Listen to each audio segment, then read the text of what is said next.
Good evening, everyone, and welcome to tonight's episode of Right Millennial. It has been a few days. I've kind of been trying to take a bit of a holiday off, which you guys know that I don't really like to do that. I like to always be on Twitter, always know what's going on, but I felt a bit out of it, and I am so happy to be kind of starting off the new season with this very, very exciting guest. We've been, speaking a bit back and forth for a few months about getting her on, but the time zone issue is just such a nightmare. But Anne-Marie Waters has stayed up until midnight to talk to me and to talk to you guys. Thank you so much for coming on the show. I'm sure you don't even need an introduction. Well, thank you for having me. Well, thank you so much for coming on. And this is definitely one that I think everybody was pretty excited for. And I think that you actually have a lot of support over here. Well, I'm in Canada, but I feel like I'm basically an American. Most of my audience are Americans, so I think everybody is with you. But for anybody who is just somebody who watches my show regularly and doesn't necessarily know, but who are you exactly, and what are you doing right now with ForBritain? Right now, not much. Unlike you, I did take a brief break for Christmas. I needed it. Yes. Last year I came second in the UKIP, the UK Independence Party leadership election. It was quite a difficult election. The machinery of the party, if you like, decided to go to the media and tell them that I'm a racist and a Nazi and the usual stuff. So because of that behavior, I left the party after the leadership election and founded my own, called ForBritain. We are in the very, very early stages of it, but in the new year, we have big, big plans. We plan to tour the country. I shall be speaking in every part of the country that I can, putting out leaflets to people, trying to go around the biased mainstream media a little bit, and speak some truths. I want to tell the truth. I've decided it's time to bring a bit of truth into politics. I was alarmed by the obvious lies that are being told and the fact that so many people are believing them, and they're believing them because the truth is not allowed out there. People who tell the truth, particularly about Islam, which is of course one of the major truths I want to tell, there's no alternative message to the lie allowed in the mainstream media. So we've got to hammer away and reach out to the people in ways that the mainstream media blocks off for us. So old-fashioned stuff. We obviously are going to rely a lot on social media, but we also want to rely on some old-fashioned politics like leaflets and public meetings. And I am very excited about that. We start towards the end of January. We'll have our first public meeting. So that's the year ahead. Will be public meetings, and we'll see what happens. But I'm very optimistic and I'm very excited because there isn't a voice in politics, including UKIP, which was deemed the sort of non-politically correct party. But sadly, when it came to Islam, failed the test. Yeah, and in case anyone doesn't know, UKIP was the, we're leaving the EU party, right? So they were the Trump supporters were liking UKIP. They were that party, and then now they've gone and called Anne-Marie a Nazi and tried to basically just, shut her out of being able to even win the election to become the leader of that party. And I remember watching this, and as I was saying off camera, I've been following your work for several years. You are or were the director of Sharia Watch UK. You've done a lot of work with, countering Sharia law and jihad and things like that. And I've seen you on, all sorts of British shows I like to watch, like Big Questions and things like that. And I just remember seeing this stuff when you were running for the leader of UKIP. And I was like, this is a lie. Like, I know this is not true because it does not represent any of the hours I have seen you speaking on YouTube or anywhere else. And it's incredible. But I think that what you're doing is so powerful now because once you get a big enough voice, it's very hard to silence you when you have your own platforms, your own media. And like you said, I think actually getting to a local level is still really important, even though social media is huge and you can, you're going to get a lot more followers. And I think a lot of people from outside of Britain are going to be very interested. I know I'm very interested and I'm with you 100% from Canada, but I think that getting there and actually just having a face-to-face conversation with people who are seeing their communities change, who are seeing, the criminality, seeing the abuse of women firsthand, and actually giving them explain it. There's an explanation for it. This isn't just happening from nothing, and that there's a way to actually combat this. I think that's amazing. Yeah, definitely. The smears against me, of course, it's not about telling the truth. It was never about telling the truth. It's about silencing. It's about frightening people away from listening to what we're saying. And the reason they must silence, frighten people away from listening to us is because really they know we're telling the truth, and it's the truth that has to be suppressed. Very important job that we're doing. And I think it is really important that we do some back to basics politics, because partly because it will get us some press attention. It's an unusual thing to do. We will, of course, have protests, because pretty much everywhere I go nowadays has protests. So it'll also get us some attention. It's an interesting thing to do. And not everybody is on social media. And people who aren't on social media deserve to be spoken to as well. So as I say, I'm excited about it, and I think it'll work. I think we're up for a big year. I think so too. I mean, I was watching a couple of your speeches you've given about ForBritain, and your energy just totally shines through, and your passion for it. And I think people like to see that, because you have shown in your career in politics that you are not going to be silenced, you're not going to be bought, you're not going to say, well, I'm not really against Islam, I'm just against the made up word Islamism. Like you're going to say what you're going to say, and I think that really appeals to people, and I think that is why I really support what you're doing. And I like how you can kind of beat the media at their own game a little bit with the protests and these things, because at least it gets people's attention on you. And maybe these people will go to your website or go to your Twitter page and see what you're actually saying, and maybe they'll learn something about Islam, they'll learn something about this mass immigration problem, instead of just listening to, oh well, she's a Nazi. So it might backfire on them. I don't think that's their plan. Yeah, that's the plan. It does backfire on them, because the media gives people like me airtime, and certainly did during the UKIP leadership election, because they think they're going to destroy us by giving us airtime. This is the bubble that we talk about here. We call it the Westminster bubble, which is where the politicians live, which is completely a million miles away from where the general public thinks. And the media is in that bubble as well. They think that by giving us airtime, they're going to destroy us, when actually they're going to build our support. And they think that because they're so out of touch themselves with public opinion. They couldn't be more so. The media and public opinion are simply miles and miles apart. And getting further away. And more people are beginning to realize that the media, the mainstream media, is just part of the political machine, and no longer trust it. And we saw that with Donald Trump, for example, where the media threw absolutely everything at him, and he still managed to win. And also with Brexit, the media here in Britain were very very anti-Brexit, very pro-EU, and it didn't work. I'm not saying it doesn't have any power still, it does, but it certainly doesn't have the power it once had, and it's losing power by the day. It'll change things. The internet has revolutionized politics as well as everything else.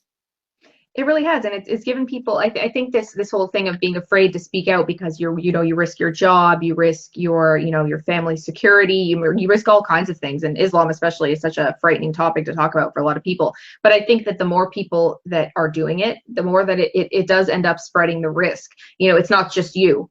But I think you are the person who is really doing it in politics, which I think is a good thing, and hopefully will be a unifying thing with the kind of counter jihad movement in the UK. I think that it will be, I really feel hopeful, and I listening to your speeches, I didn't just feel that kind of hollow, like, oh, a politician using big language to make me excited. I felt genuinely that, this is the time that people are realizing what's going on. And it's also the time that you can actually, put some policies into place before things get worse. So what are your kind of, if you were to start being able to stand for elections and start winning elections, what are some of your party's policies in terms of things you would do in terms of dealing with Islam and with mass immigration? Well, national policy will be very different to local policy, and I want it to be very different. Obviously, we'll have a set of foundation principles that local policy will have to adhere to. But one thing we've done is to set up, the name of the group is ForBritain, but we want to have for Manchester, for London, for Blackpool, for whichever town or city it may be. And we want locally written manifestos and locally written policies for those. Love But that. in terms of national policy, with regard to Islam in particular, we've got to start talking seriously about ending immigration from Muslim societies. And that's not me who wants to push that. I want the public to be asked what they think about immigration from Muslim countries. And I can guarantee you, according to polls, it's around 47% of the British public who I want was to. just going to say that. Yeah, it's actually it's not this crazy idea that you have, right? This is something that people believe when they're asked about it, and they're not just in polite company. That Yeah. people really do, and I think it's very common sense. Yeah, and we've got about half the country on side with this already. Half the country agrees with me on this, and that's while we're in this avalanche of propaganda, this pro-Islam propaganda. So just imagine how high that figure would be if people were told the truth. And when truthful messages about this start to get through, that 47% is going to grow and grow and grow, because it's common sense, as you say. We cannot deal with the problems that Islamic immigration brings to our societies while the doors remain open. And what we need to do is tell people the truth about the teachings of this religion. What is keeping the doors open now primarily is the notion, the lie, two things. One, that it's only a tiny minority of extremists who believe in the terrible things that Islam brings. And two, that it's a terrible misinterpretation of Islamic scriptures. I want the public to know two things. One, it's not a tiny minority of extremists at all. It's very widespread. If we talk about particularly the terrible crimes against girls, like forced marriage or FGM, these are not tiny minorities. We're talking, if we look at Somalia, for example, we're talking about 98% of Somalis practice female genital mutilation. And yet we open our borders to Somalia, even though FGM carries a 14-year prison sentence in Great Britain, or it would if anyone were ever. So no one's ever been sentenced, have they? This has actually just kind of No. been a thing standing there. Yeah. We've had one prosecution, which I thought of and still think of as a token prosecution. It was a prosecution of a doctor who sewed up the genitals of a woman after she'd given birth.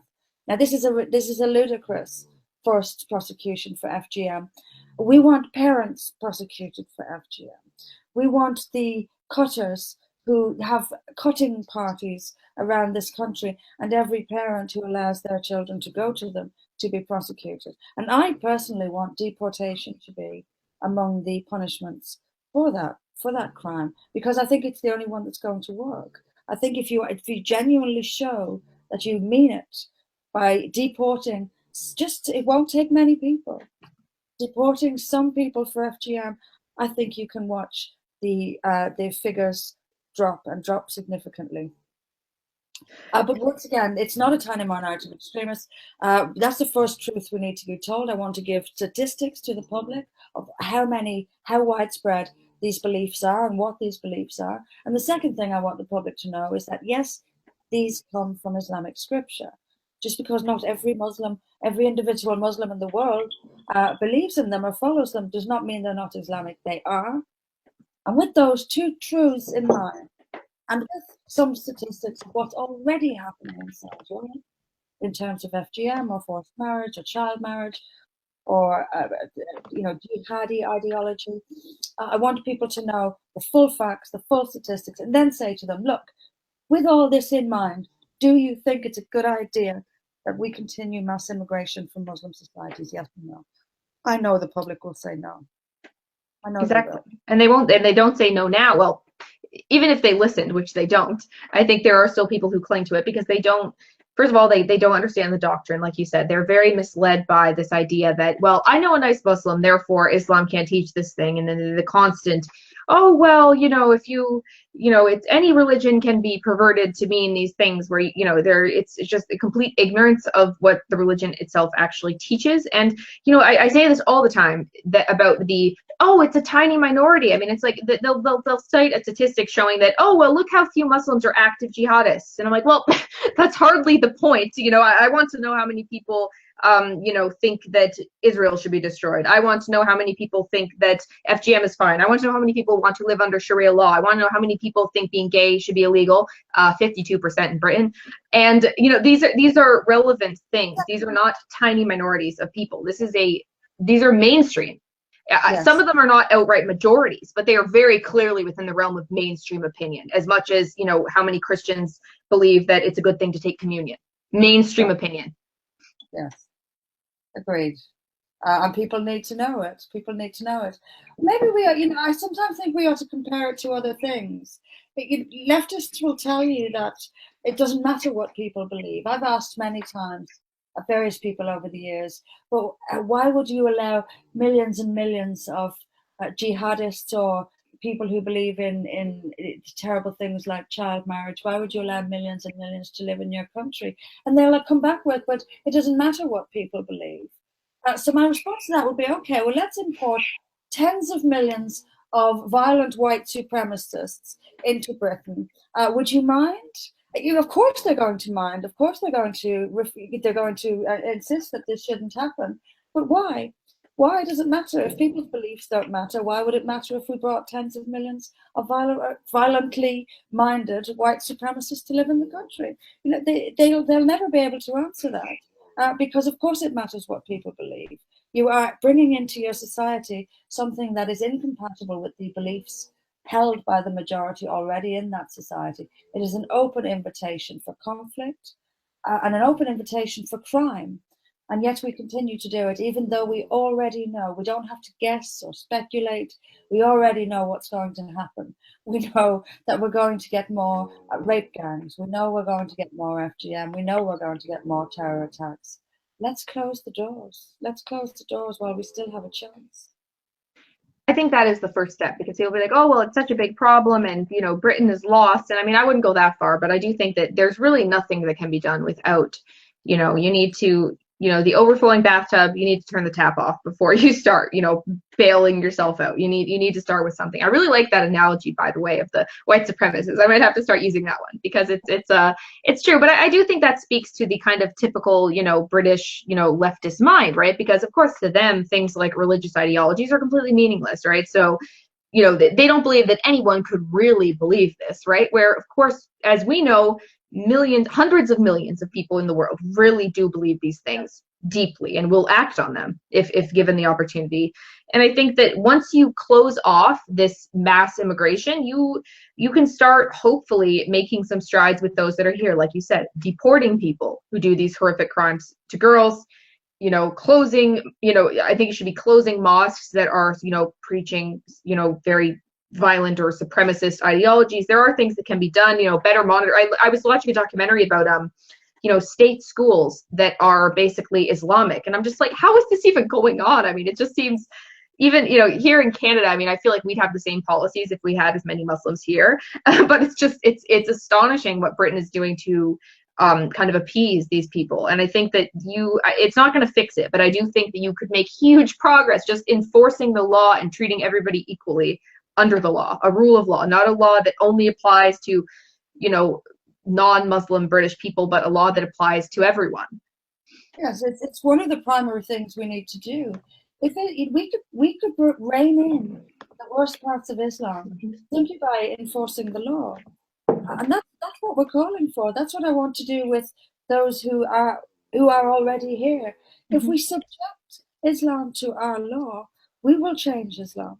That will be where the real reform of Islam is. A lot of people won't want it, so they will leave voluntarily, which I would welcome.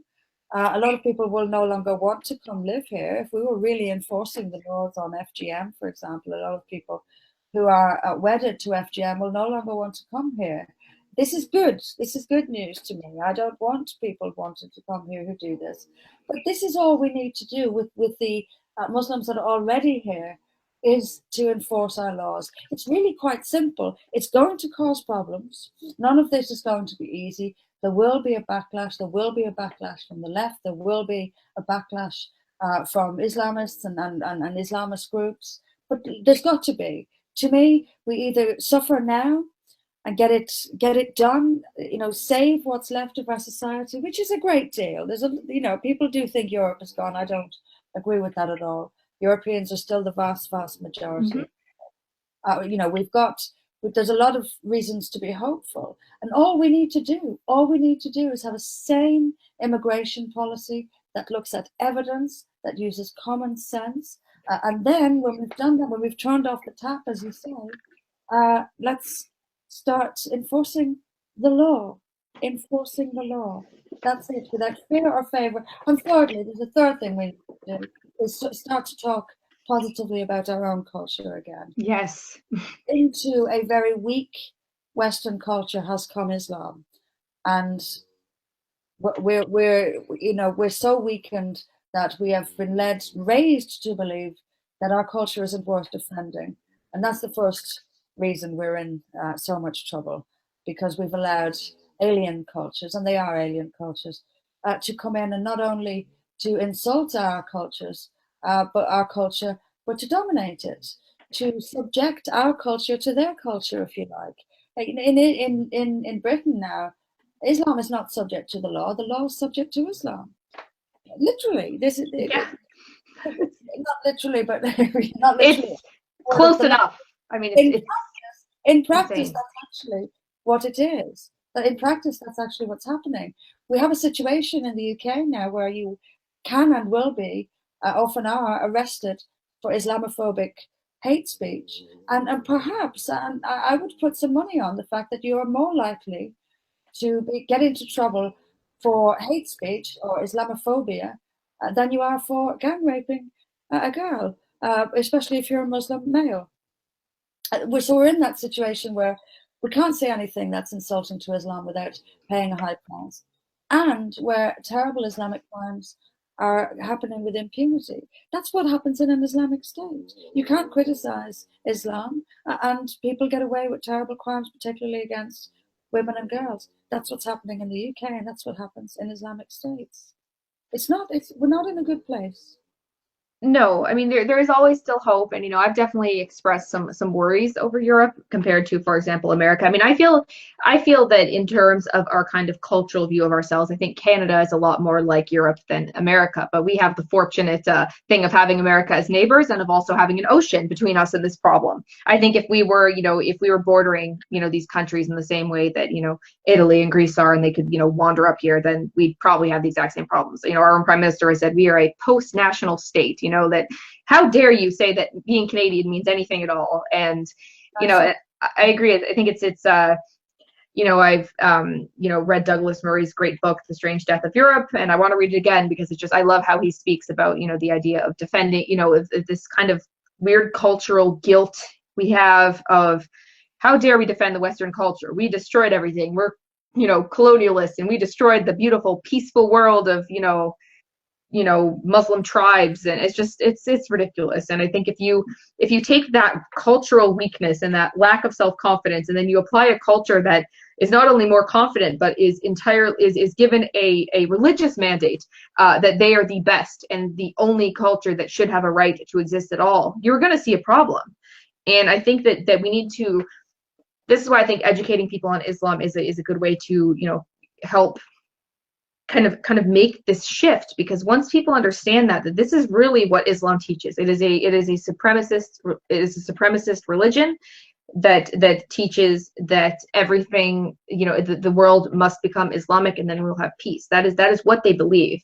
And if people don't understand that, because we're still stuck in this weird thing where we're thinking, oh, the problem is terrorism. Oh, the problem is that, some Muslim men marry, 6-year-old girls because Muhammad did it, or, oh, some Muslims, hate gay people and throw them off roofs, or they bomb synagogues. That those are, of course, very real problems. And as you said, those need to be dealt with under the law, the same way they would be dealt with under the law if I were to do any of those things.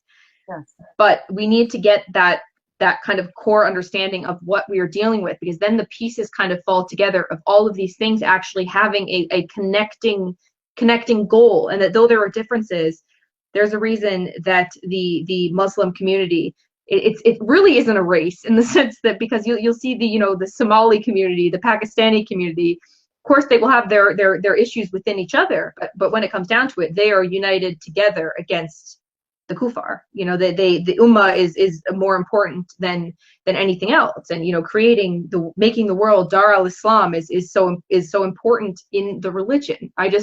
It's so hard to even make people understand this, because it is so foreign to our Western mindset of, oh, well, just, you know, everybody has freedom and liberty, and, you know, everybody can live how they want, eat what they want, and dress how they want. And it's kind of dangerous. It is. I mean, and that's part of the incompatibility, is that we simply don't understand each other. And I'm glad we don't understand each other. I'm glad it's part of it's a problem for us, but it's also something to be very pleased about. I'm glad we don't understand the kind of religious fervor which causes you to marry your own daughter for apparently shaming you. I'm glad we don't understand that. But at the same time, it puts us at a disadvantage, because we're not able, we don't believe it. People don't believe you. But they're starting to, because it's becoming more and more obvious. But over this 10 years or so that I've been talking about this, traveling around the UK and talking about it, I've found that the biggest problem, or one of the biggest problems I have, is people simply don't believe you. When I tell them that this is happening, we have Sharia councils, for example, in the UK. They look at you as if you're speaking gibberish. It's simply, that can't be happening. That can't be happening in the UK. But it is. And of course, the media is doing its part in making it look crazy and making us all look like we're crazy, paranoid nutcases, even though it's happening in front of our eyes. But I would say, I've been watching Canada quite closely. Canada, to me, is one of the more alarming countries, I have to tell you. I believe it. I want to leave. It's funny, I was seeing, you've got a Somali immigration minister in Canada. You do? And I don't know if you've seen this. I put this out on Twitter. I haven't been on Twitter for a few days. Me too. But one needs a break from Twitter, I think. Yes, I did. I took a few days kind of off. It's just too much. I was back working today, but I stayed off Twitter for one more day. I'll be back on tomorrow morning. But I put this out on Twitter, and it was your Somali immigration minister doing all he could not to commit to putting into a guidance for immigrants that FGM shouldn't happen. Now, Canada is in a position where it's debating whether or not to tell immigrants not to mutilate their daughters' bodies. Think about that. I know. It's absolutely insane. I was seeing that as well. You know, Justin Trudeau himself saying, oh, well, how dare we call it a barbaric cultural practice, when Stephen Harper was saying, okay, this is, you know, we need to make this very, very, very clear that this is antithetical to our culture and we will not allow it. And of course, the Liberal Party and Justin Trudeau. And, you know, I focus on a lot more on the United States in terms of my work, but I definitely have, you know, spoken about things in Canada. You know, the M103 bill, the you know, anti-Islamophobia motion. You know, I was I feel like I talked about this on another show. Sorry, guys. But you know, I did a lot of research into the member of parliament for the Liberal Party who pushed that, Iqra Khalid. She is a Pakistani Muslim. Her father has ties to the Islamic Society of North America, among other Muslim Brotherhood affiliated groups. She was the president of the York University, which is one of our biggest universities in Canada, Muslim Students Association, another Muslim Brotherhood affiliated group. And you know, and I found evidence that in 2014, she was president in 2007. So, you know, legally speaking, I don't know what they were doing in 2007. Maybe they were so moderate, but in 2014, they were handing out manuals on how to beat your wife, and that honor killing only happens because we don't live under Sharia. So that is a woman that we have pushing the anti-Islamophobia motion in Canada. So yes, I am very concerned about the kind of people that, you know, in terms of Justin Trudeau, because it's 2015.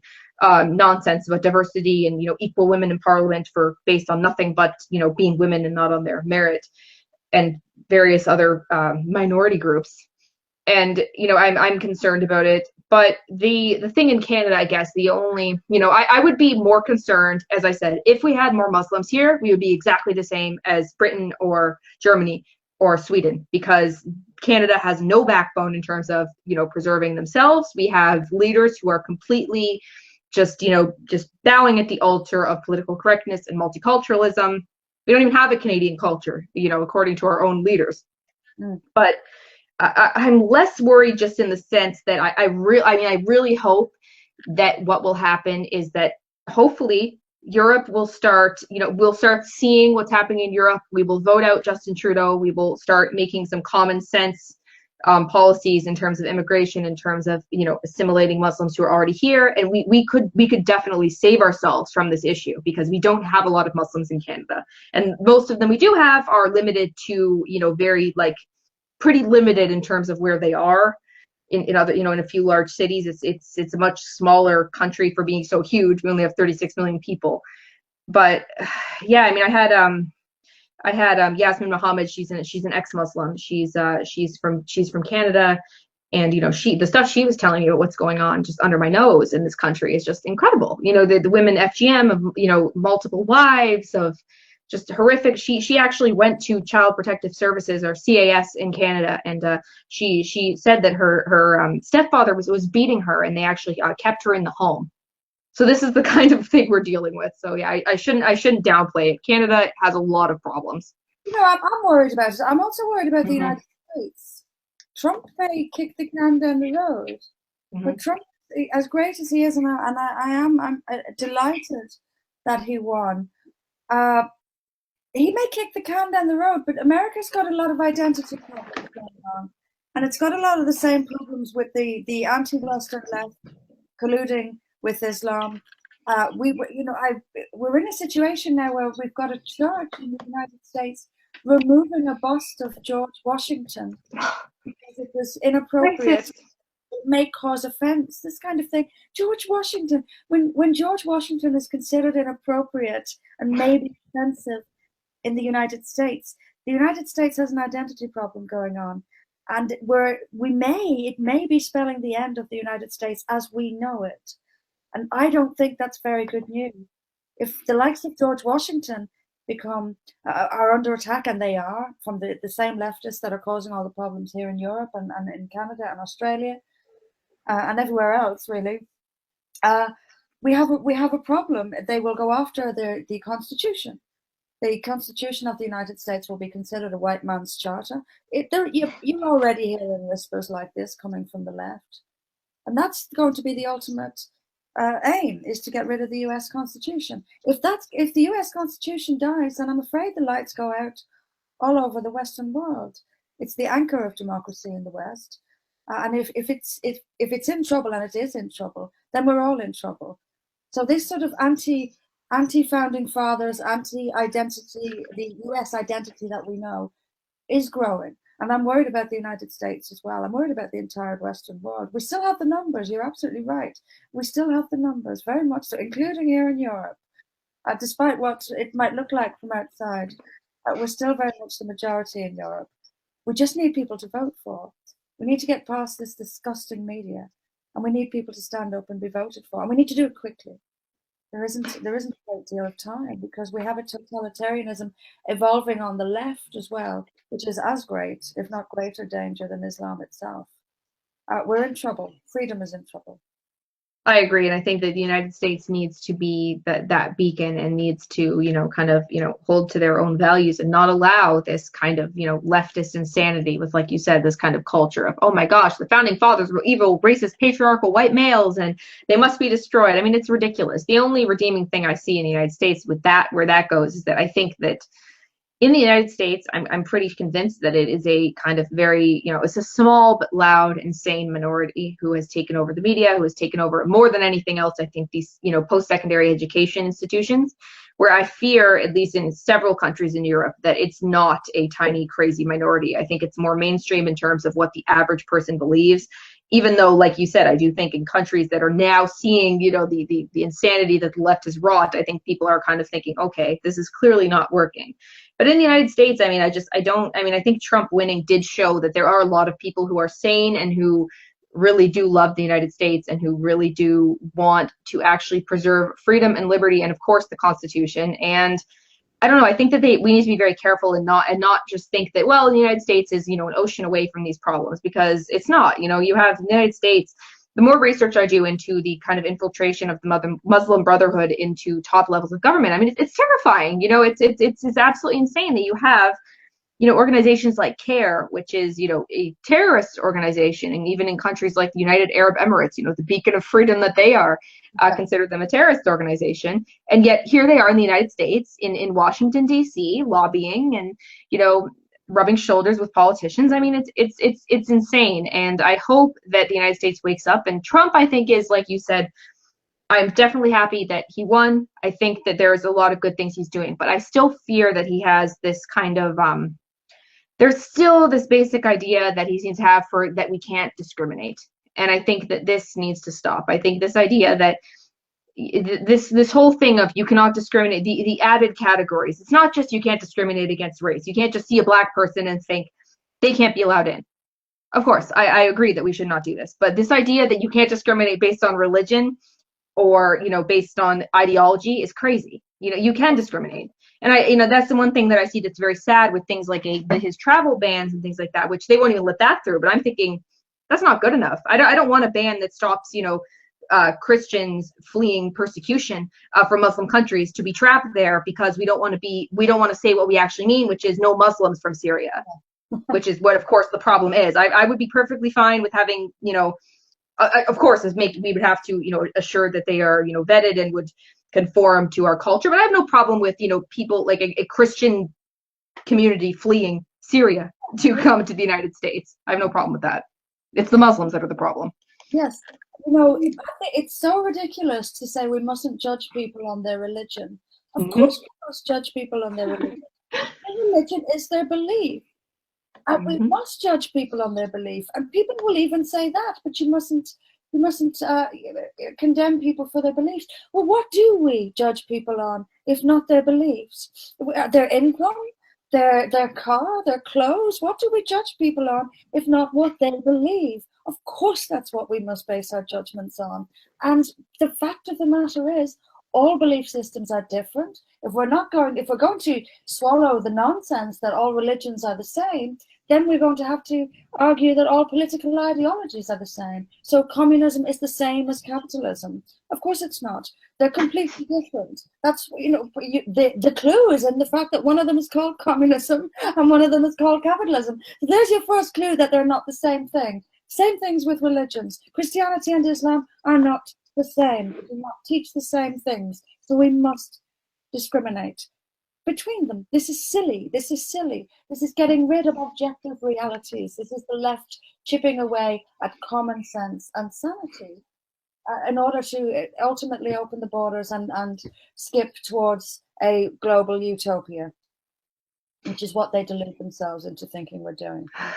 This global world. I'm a citizen of the world. Nothing else matters. And I think that this is another thing with the kind of cultural losses. And I'm not a particularly kind of devout religious person, but this is a very reasonable criticism, I think, of a lot of kind of atheist thinkers and people who speak about these things, who say things that, oh well, all religion is illogical, therefore we kind of look at these beliefs as different. And so I do respect people like Sam Harris who say, okay, I think that all religions are bullshit. However, there is a difference between a religion that teaches X and a religion that teaches Y. And that's the thing. I think you can think that believing in any sort of God is absurd. And you can still understand that there are various beliefs that can be benign. There are beliefs that can be moderately harmful. There are beliefs that can be good. And there are beliefs that can be completely terrible. You can say that, I don't know, Jainism, you're not going to have these problems. You're simply not. It doesn't matter how ludicrous you think their beliefs are and that you just think they should become atheists. You know that there is a difference there. And I think the same is very obviously true for Judaism and Christianity. It's not to say these religions are perfect or without thorny histories or without, current issues. But to say that they're the same as Islam is ridiculous. It is completely ridiculous. And it annoys me when I even hear these sorts of comparisons. It's like, open your eyes. There is a reason that, we don't have, Christian theocracies and Jewish theocracies where people are being, subjugated and abused and girls are having, their clitorises removed and getting married off at 6 years old. Different beliefs matter. And this idea as well, I think, kind of ties into this whole idea that a very secular society, though I think, of course, the separation of church and state is a vital thing, and I 100% support it. I think we've deluded ourselves into thinking that because religion isn't all that important to most of us, therefore, it cannot really be important to hundreds of millions of people. And I think that is a suicidal view. I agree. We have become, after centuries of secularism that I'm thankful for. Yes. we have the downside of it. We perhaps have gone a little bit too far in many respects, in that we've begun to attack our own religion in unnecessarily, in that we're pushing it out of the cultural space altogether when I think there was no need to. And in doing that, we're actually damaging our own culture and damaging our own heritage. But, you know, like you say, to suggest they're all the same is obviously absurd. But it's one of the lies that works. It happens in the context of where everyone is terrified of being racist. People are losing their jobs if they're even accused of being racist. It's multifactorial why people are so afraid and why the truth is being hidden. But part of it is an attack on our own culture and on our own religious heritage. We've wiped Christianity out of our history altogether, which is an absurd thing to do, because it's a lie, and in doing so we attack our own culture, make ourselves weaker, and open up the door for a more confident and more robust Islam. But we've got to start defending. If secularism is what got us here, then we're going to have to use secularism to get us out of it again, and use secularism against all religions. The Western secularists, particularly on the left, only use secular ideals against Christianity. You won't see them using it against Islam at all. So if we're going to use secularism against Christianity, let's use it against Islam as well. But we're not even doing that. Well, Islam is less harmful than Christianity. That's actually the pretense that's happening, because of course Muslims are always victims, because to your average leftist, there are only two types of people. There's the oppressed and the oppressor. And they tell you who the oppressed is and who the oppressor is. And the oppressor is always the white person, and the oppressed is always the non-white person. And that rule doesn't change. No matter how much reality they have to hide, no matter how many lies they have to tell, that rule must stay intact.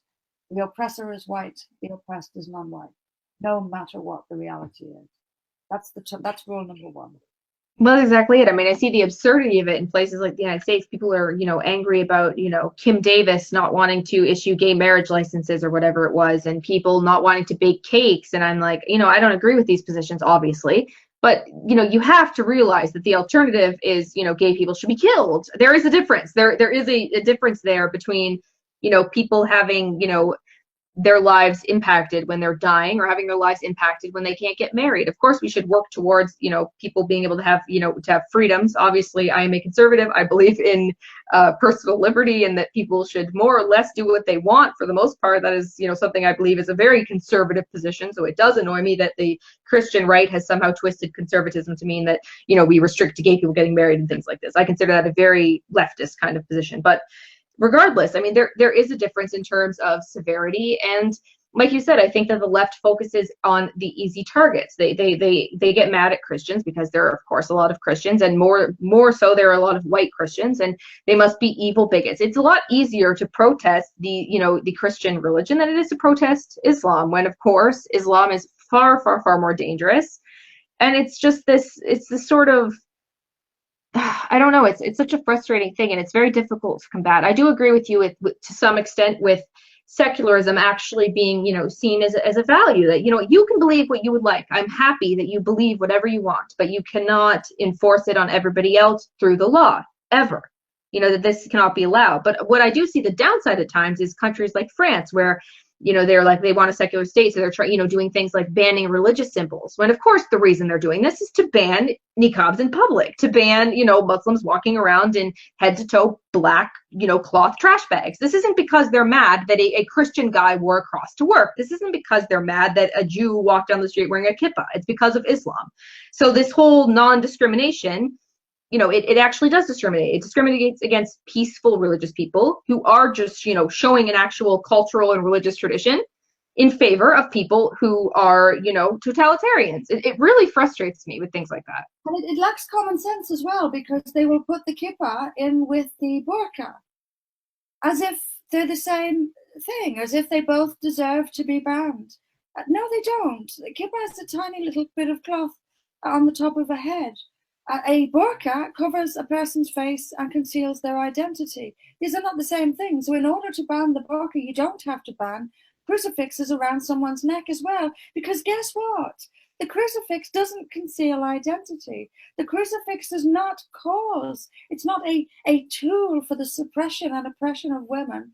They're not the same things. And yet we're still obsessed with this idea that we can't single one group out for criticism. So if we're going to ban, we're going to complain about something about one religion, well, we have to complain about all the other religions as well, even though they're not doing it, even though they're not doing the same thing. We'll just pretend they are. That way we don't have to pick out anybody in particular. We won't get ourselves into trouble. And this is particularly important to the kind of people who care about this sort of thing, because of course most Muslims aren't white. I actually think race is an enormous part of this. If Muslims were white, we would be in a very, very different place. A lot of it is about race, and a lot of it is about the fact that the left is swimming in racism, obsessed with racism. These are the real racists. You know, we're in 1984. We're in the time where down is up and black is white, and anti-fascists or fascists are now called anti-fascists, and racists are now called anti-racists. This is not some anomaly. This is by design by leftists, that they call others what they themselves are guilty of, and do it obsessively. They are constantly the ones to bring race into things because they're obsessed with it. They're obsessed with it. They're using it as a tool to destroy freedom of speech and many other democratic values. By bringing race into everything and making everything about race, because they're obsessed with skin color. It is quite obviously true to me that the real racists are the anti-racists, and it's becoming more obvious to more people as well. Well, I agree. I mean, it's you know, because people say this to me all the time, like, "Oh, Stephanie, you're racist," and it annoys me, of course, because of course Islam is not a race. I'm not particularly thrilled with Indonesian Muslims who wanting to live under Sharia law, you know, caning homosexuals in public. I'm not happy with that. I don't care if they're, you know, genetically the same as, you know, other Asians who, you know, don't believe in anything. Like it is of no consequence. I am very concerned with their beliefs, regardless of they're Asians, if they're Arabs, if they're, you know, I mean, of course, I know in Britain, usually, you know, Asian typically means Pakistani or Afghani, because, you know, they like to lump it. See, this is the thing too, this obsession, this side note, this obsession with not being racist is kind of, you know, we have Asian rape gangs. Like, oh yes, I'm sure it's the Japanese and the Koreans running around raping people. No, it's the Pakistanis. Sorry. I don't really care if that comes across as racist. It's obviously true if you look at the statistics. And on top of that, you have people that are not Asian at all that are participating in this. You know, for example, North Africans, yes. You know, Muslim North Africans. It's Muslim rape gangs. This is an ideological problem.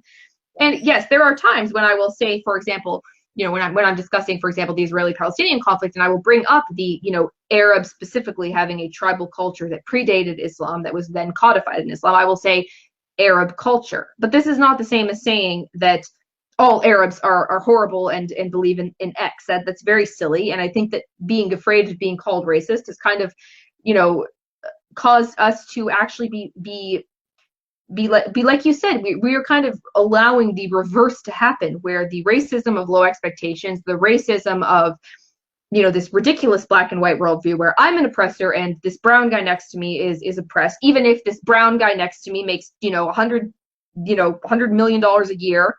It's ridiculous, and it has to stop. We need to start looking at people equally and equally under the law. And Islam, of course, yes, you do. They benefit from having this worldview that anybody who is of, you know, who isn't white is going to be advantaged. Like you said, if we had a group of white supremacists who forced their women to cover their faces in public, who, you know, cut the genitalia of their daughters, who let their daughters be married off to an old pervert who had, you know, 3 other wives, there would be outrage. And yet with Islam, it's, oh, well, it's their culture. How dare we infringe on it?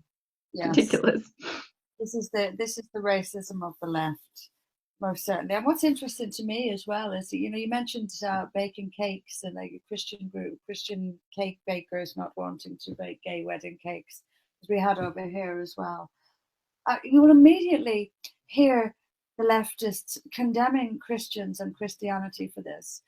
But if you are going to say to them, as you also said, but in Islam, gays get killed, the first response will be immediately, yeah, but not all Muslims believe in killing gays.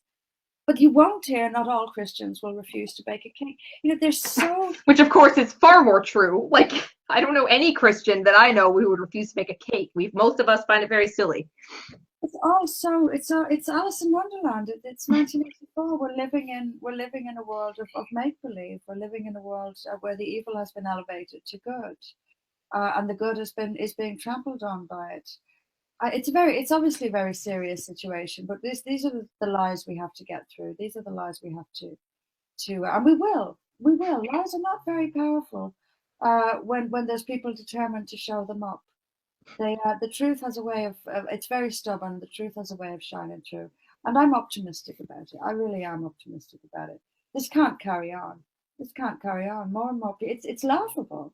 It's laughable. It's like a science fiction movie. I've said many times, it really is. I feel, you feel like you're standing in a room screaming and no one can hear you. And all you're trying to do, you can see evil. You can see this horrible, horrible inevitability that's coming, and you can see what's already happening around you. And you stand and you try to warn people and you shout, but look around you, look what's happening. And people simply don't want to hear it, so they've decided that I'm the problem for drawing attention to it. But it won't last. It can't last. It can't last. I have great faith in the human being to eventually come to our senses. I really do. I think it's important to have that optimism and that positivity in the face of, like you said, it's a very interesting thing to be in the position like you are, and in a way like I am, obviously on a much smaller scale, that, to understand these things. And like you said, to be somebody that's sitting there warning people all the time and being like, look, this is a real thing, guys. Like, I'm telling you, this is what I know. This is what I've learned. Here are my sources to back up what I'm saying. And to have people say, you're the problem. I've experienced it from my own family, my friends. I've had a lot of, personal struggles for what I believe and what I do. The fact that I'm a, right-wing commentator as a job, this is not something that is an easy thing to do all the time. And that loneliness of feeling like, I mean, it sounds so teenage and melodramatic, but that nobody really understands, that people are just kind of going through thinking that, oh, well, someone else will handle this. It'll all be fine. Where I think that the crucial difference is, someone like you looks at this and says, I believe in the human spirit. I believe that we can overcome this. I believe in European people. I believe in Western culture, that these are just incredible things that must be preserved, and that there will come a breaking point when people will preserve them. There's a difference between doing that and being pragmatic and sitting there and saying, well, my town that used to be this lovely place is now becoming, the home of just complete criminality and, a lack of social cohesion and all these other problems, and just sitting there thinking, okay, well, maybe someone else will eventually deal with it. And I think a lot of us are really, I think a lot of people are really stuck on that they think this will just go away. If we just continue this, eventually, nobody will hate us and everything will be fine. And I think that's crazy. Yes, it is. And I agree with you that that's what a lot of people think. Someone will deal with it eventually. Who is going to deal with it eventually?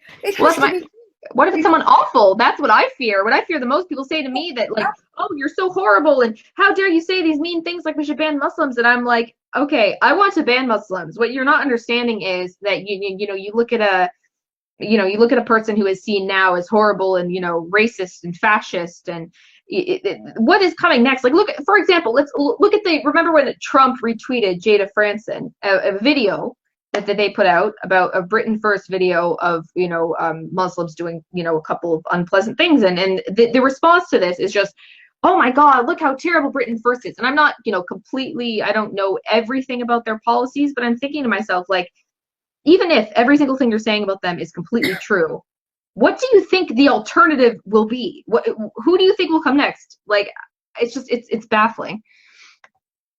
Yes, if you think I'm bad, wait till you see what comes. If you don't listen to me, this is very true, and I'm just as worried about the fact that there will be a real far right out there just waiting to take advantage of this, because the media is demonizing people like me, people who are not far right, but who are opposing the religious far right, a religious far right that is growing in power by the day in our countries. I'm opposing the far right. So if the media and the mainstream politicians succeed in destroying me and in silencing me, and by me I mean people like me, I don't I believe. Yes, of course. I don't think I'm the Messiah. Don't worry. I mean, people. You'll do. You'll do nicely. If they're going to silence us, I'm worried about what comes next. I really am. So we could end up with a Western version of Islam. We have a choice between one brutal totalitarian fascist ideology or another. I'd rather have neither. And that's what people like me are fighting for. We don't want either of those things. But we've got a big battle on our hands. A big battle on our hands. But to even entertain the possibility, right, is this idea that if you say these things, that look, we are at risk of, a civil war, we're at risk of, a kind of Holocaust style, issue with Muslims in various European countries, that saying this and seeing the trajectory happening before our eyes is somehow saying that we want this, when of course, I'm sitting here like screaming, like, I do not want any of this. I do not in any way want some average British Muslim living in London to be actually oppressed or harmed at all. Like, I say what I say out of love for humanity as a whole. I just think that you cannot have this love that is completely just letting people walk all over you, that love can be tough love and saying, no, you are not going to do this, and I don't care. I don't do this out of hatred, and I just wish people would the media, the way they talk about it, I've had my minor, you've had complete hell in the media, and my minor thing of, a local paper writing, oh, she spreads seething hate for Islam and how horrible I am, and it's just like, I don't hate people.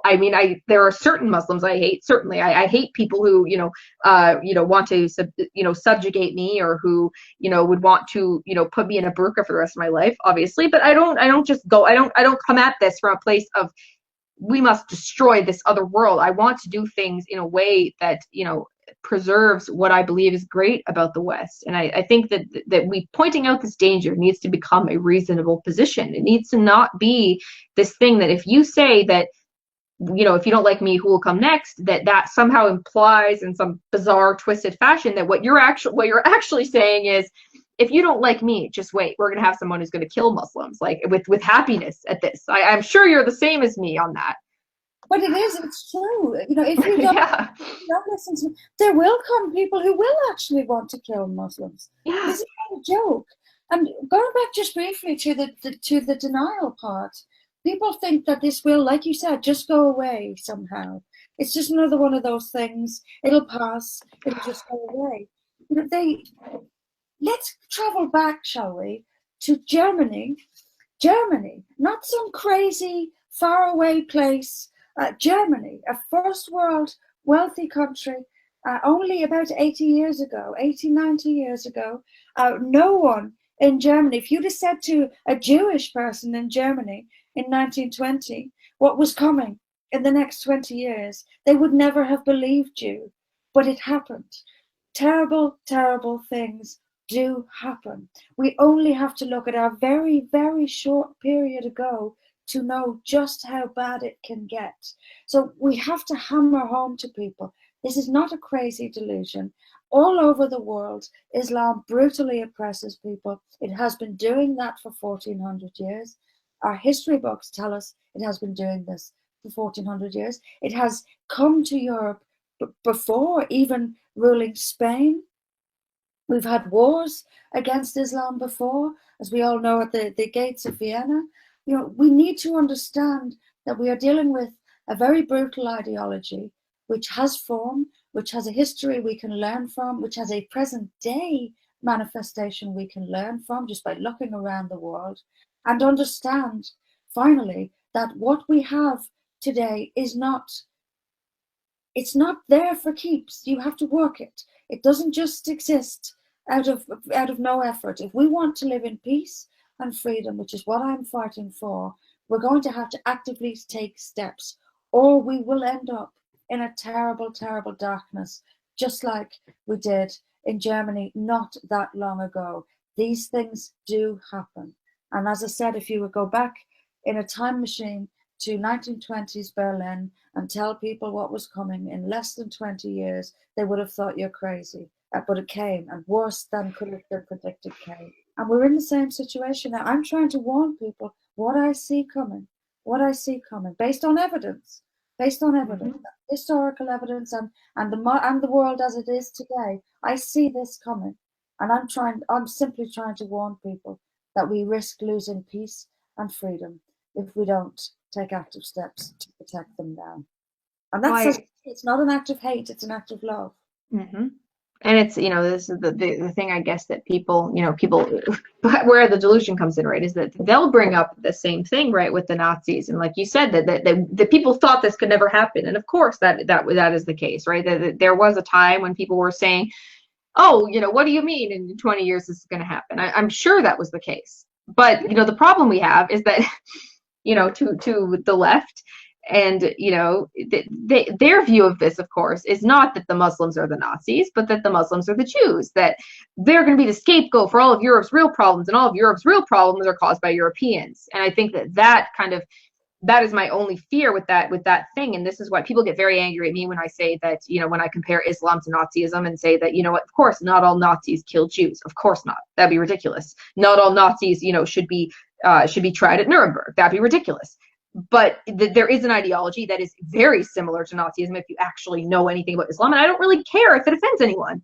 And people need to get this through their heads, that we are not dealing with a situation in which the poor, oppressed Muslims of Europe are the Jews, and the evil Europeans like you and me from across the pond are the Nazis. The ideology, the actual Nazi-style ideology is coming from not all Muslims, but from the Islamic ideology. And we need to get that through people's heads. And I think this is the only thing when people say, oh, well, we don't know Nazism could happen and blah, blah, blah. And then they compare it to Trump. And I'm thinking, you have it so backwards. I don't even know where to start. Oh, it's frustrating. Muslims are, to clear it up, Muslims are not the new Jews. No. Jews are the new Jews. And it's once again, the Jews that are, we have people setting fire to synagogues all across Europe. We have Jews leaving Europe in numbers not seen since the Nazis. It's not because of me. I'm not saying there isn't a right-wing anti-Semitism. Of course there is. But it's not who's attacking Jews in the streets. It's a tiny number, first of all. And they're not setting fire to synagogues. The new Nazis are here in Europe. But it isn't us. It's being imported from outside. And the tragedy of Angela Merkel using Germany's history to keep the borders open, it's actually sick. It's twisted this. It's really, really despicable that she would do this. And she does it at every opportunity, however subtly it might be. She reminds the Germans of the Holocaust at every opportunity and tells them that they must atone for this by opening their borders to the world and by granting refuge to the world. Now, in the sickness, the twistedness of this is the fact that in opening the borders of Germany in the way that she has endangered Jews in Germany to an extent they haven't been in danger since the Nazis. And she's using the history of the Holocaust in order to do it. Do you see how twisted this is? It's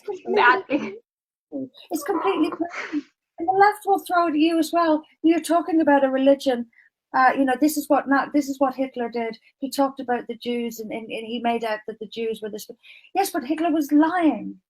That's the thing. They're not really. The Jews were not really doing what Hitler said. The Muslims are really doing what we said. So therefore, we are not the Nazis. Exactly, and the common sense difference once again. Hitler was using propaganda to stir up sort of an extreme nationalism in Germany. He was using lies and propaganda to do it. We are telling the truth. There weren't any Jews flying airplanes into New York buildings. There weren't any Jews raping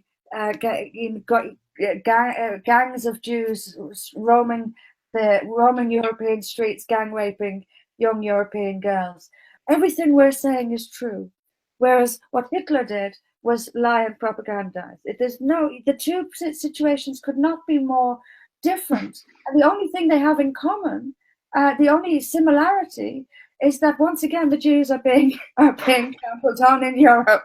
So frustrating. Well, not even just in Europe. I mean, look at the way that the Jeremy Corbyns of the world are talking about Israel, as though, you know, his basic propaganda is that, you know, the Jews in Israel are, you know, killing Palestinians and oppressing them and evil and horrible and, you know, raping their women and all this complete nonsense. You know, it's the left, if anything, that are acting like Nazis in the situation. You know, the way that they kind of do this, and it's like, this is the whole thing that I see this whole narrative of, oh my gosh, the Zio-Nazis, and if we got rid of them, the Muslims wouldn't be angry. And I'm thinking to myself, like, are you insane? Like, this is the complete opposite. You have a Palestinian smear campaign of a scale that I just find incredible the more that I learn about it. And this has moved over, as you said, right into Europe, right into, you know, I see news stories now on an almost daily basis of, you know, just horrific things in Europe that Muslims are doing to Jews, you know, burning synagogues, people, you know, watching those sorts of videos of, you know, Jews walking around in, you know, religious garb or whatever in you know, Paris and things like that. And it's just like, this is incredible. And they still have the nerve to call us the Nazis. I know. What can I say? We're living in a lie. We're living in one great big lie, and this is one of them. We've invited hell on earth into Europe, knowingly and deliberately. Our leaders have. It's unforgivable. And we're going to pay a very heavy price for it. We'll win, but the next 20 years are going to be extremely difficult. Extremely difficult. Well, I guess before we finish up here, I guess just, you know, what can anybody who is watching this, you know, whether they're in Britain or not, what can we do to support what you're doing? Because I very heavily support what you're doing. I'm going to continue to try and, you know, promote ForBritain and things like that, though obviously I can't donate or anything being in Canada. But, you know, what would be your, you know, if there's anything that you think that those of us, you know, across the pond can do to help you? Just help us spread the word. You know, help us spread the word. It's very important that Western countries stick together on this. Mm-hmm. I want us to build an alliance of democracies. I think that's what we should have, is an alliance of democracies where we work together to defend democracy, primarily in our own countries, especially in our own countries. What I mean by that is I don't necessarily think we ought to be going around the world imposing democracy on people. But for ourselves, we want to preserve ourselves. So I think it's very important that Western activists work together and support each other. And the most important way, and it's very, very simple. And you know, when people ask me what can we do to help, I think that's the hardest question to answer, actually. But of the obvious ones are give us money. The other obvious, because it costs money. Obvious one is to join the party, is to go to ForBritain.uk and sign up. But spreading the word. Only by talking to more and more people can we really win this. The power of the people is what's going to win this.